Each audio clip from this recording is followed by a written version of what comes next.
Today on the Go Ride channel, what you see may shock you.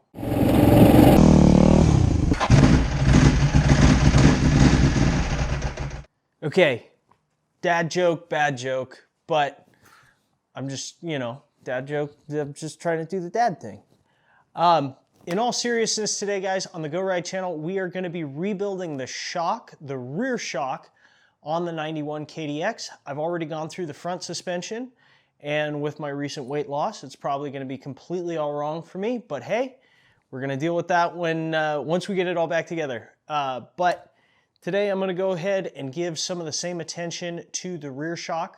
Have an all balls rear shock rebuild kit. I've got some 5-weight oil, which is what's recommended by the manual. So I'm gonna go through, we'll disassemble it, and then we'll get everything, get the oil change done. Kawasaki's manual says you should be doing this once a season if you're racing. I don't know anybody that's still racing one of these bikes except maybe Jeff Fredette. But if that's the case, you should be doing that about once every season. So I'm definitely overdue for it. We're gonna go ahead and clean the threads off here so that way we can go ahead and move the adjuster spring or the adjuster nuts out so that way we can get the spring retainer off.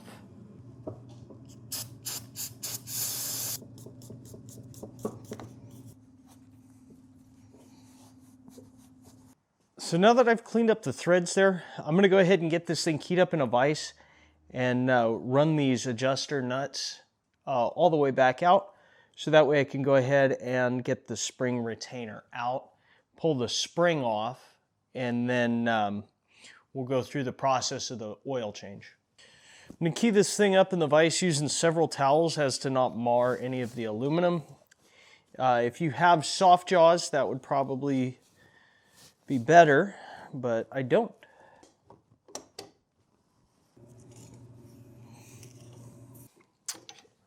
So once you have the adjuster nuts backed all the way off, you should be able to pop the spring retainer out. Mine's so full of crap I had to pry it. You should be able to pop this collar out, and then the rest of it,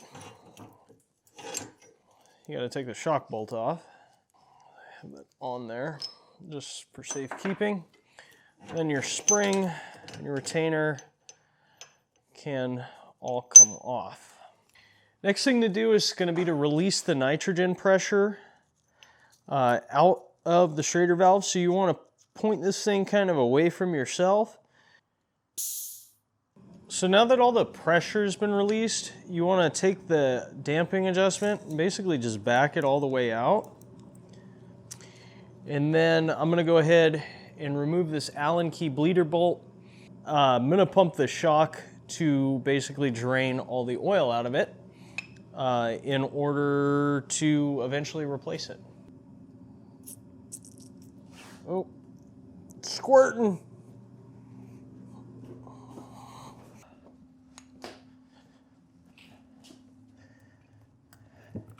Okay, so now that I literally shot shock oil all over my garage, I'm gonna go ahead and do some cleanup. Next order of business is going to be to put the bleeder bolt back in, and then hopefully you guys will be able to see this. There's a little O-ring to put the bleeder bolt back in.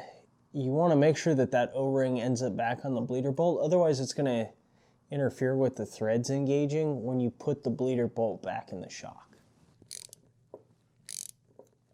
So then I'm going to key this thing back up in the vise, and I'm going to use a socket, and I'm going to push the cap from the reservoir down. I need to push it down like a centimeter, so a little less than ½ of an inch. And then what that does is it exposes this little circlip in here, which I'll remove, and then I'll put a steel like Schrader valve cover on this, grab it with a set of pliers and yank that sucker out.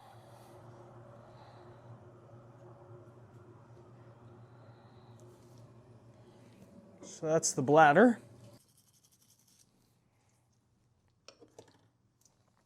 I'm just giving it a quick clean. You want to look over the bladder just to make sure there's no nicks, cracks, anything like that that would preclude it from functioning as it's supposed to. This one's in pretty good shape actually. So we'll go ahead and reuse it. So now that that's out, I need to pry up on the edges here to pop the, I don't know what the name of it is, but I'm going to use small screwdrivers, pop this out.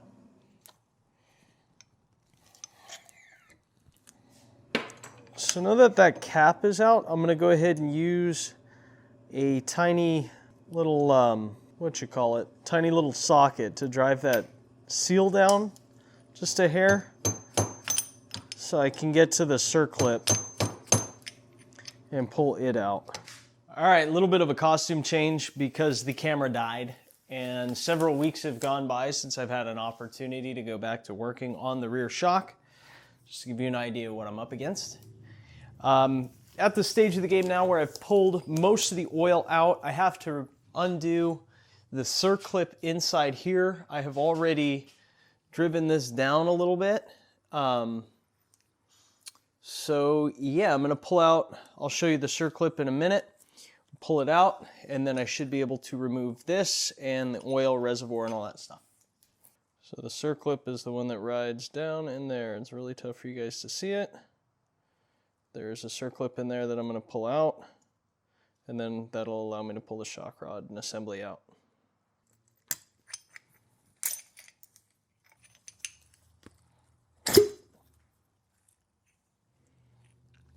Oh, thinky.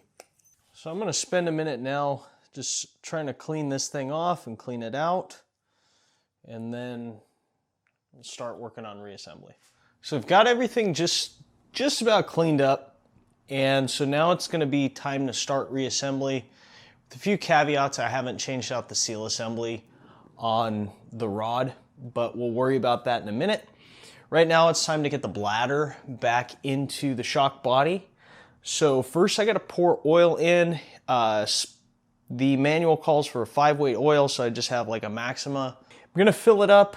It says 60 to 70 millimeters down from the top here, so I'm gonna go ahead and use the fork oil gauge just because I have it, and that's gonna make it easier for me. And yeah, so we'll get going.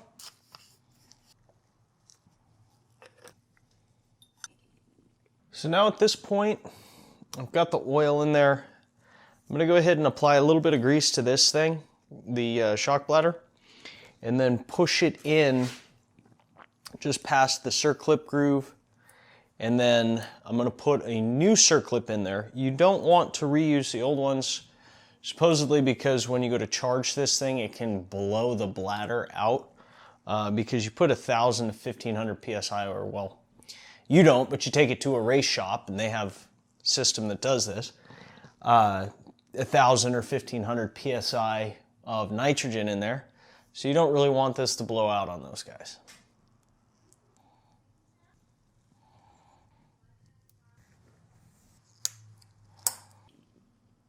Once the circlip is in, you want to yank this thing back out to the point where the bladder and the shock body are flush with one another. And that again is just to keep this thing from exploding when it gets charged. Next thing we're gonna do is put oil on this side of the shock. I guess in the action, this would, I guess, technically be the body. This would be the reservoir. But 45 millimeters down from the top. So we're gonna get to getting on that. Now we wanna insert the shock body and pump it to make sure that there's no air down in the bottom of this thing. What I'm really concerned about here, and I don't know if this is valid or not, is any air that's trapped down in the bottom between the reservoir and the shock body itself. So I'm gonna go ahead and pump it, recheck the level, and then work on the seal. So I've got a new seal from All Balls, and I'm gonna go ahead and pull the piston off momentarily, slip the new seal in, and reassemble. Well, recheck oil level, then reassemble.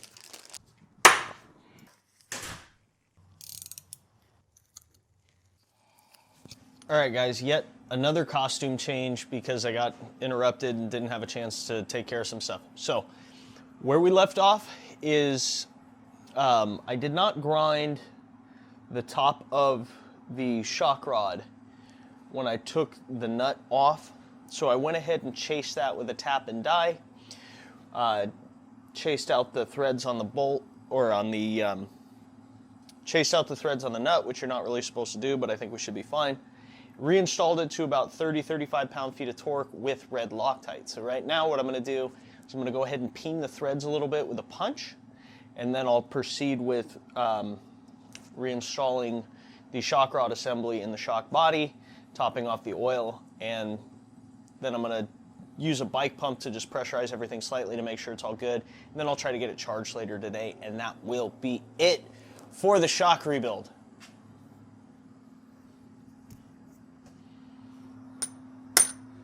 Now that that's been taken care of, I'm going to go ahead and fill this with oil to 45 millimeters below the top of the shock body. And then I'm going to go through, put the piston end of the shock rod in, cycle it up and down a few times, make sure all the air is out, top it up, and then we'll push the seal assembly down, reinstall the circlip, pull it up, and then we'll check the fluid level. These are muscle gloves. As I say it, they broke.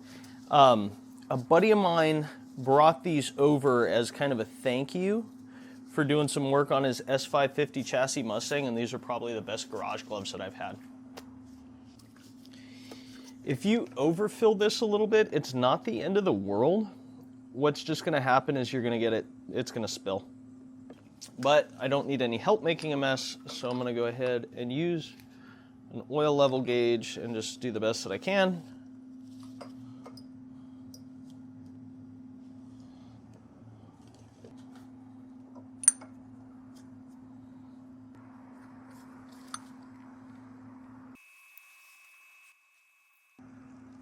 Not feeling any more air in there, so we will press seal assembly in down past the circlip groove. Reinstall the circlip, which this one I believe is okay to reuse because it's not under the same force that I believe, don't quote me on this, but I believe it is not under the same force as the bladder is. We'll pull that back against the circlip. So I'm going to wipe this down, and then I'm going to pressurize this reservoir here to between 7 and 10 psi, just using a bike pump. Check for leaks. If everything's good to go, I'll go ahead and tap this little dust seal in, and then I can put the spring back on, and that'll be it. Well, that'll be it, save having this reservoir repressurized, which I believe the factory setting somewhere around 170 psi. I don't really know how to adjust that as far as weight goes, so.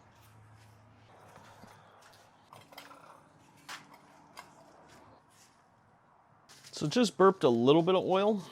I don't think that's anything except the O-rings seating themselves. I'm gonna clean it and we'll check it again. Looks like we're good to go. So I'm gonna go ahead and tap that dust seal back on. And we're home. Last order of business is gonna be to check oil. So to do that, we go ahead and turn this thing back over, and we're gonna open up the bleeder screw here. And if oil spills out, we know we're good. And if it doesn't, we just fill it up to that level using the 5-weight oil. And we got oil out, so we know we're good on level. Clean it, we'll put the spring back on, and then I'll have the thing charged. Then we will be good to go.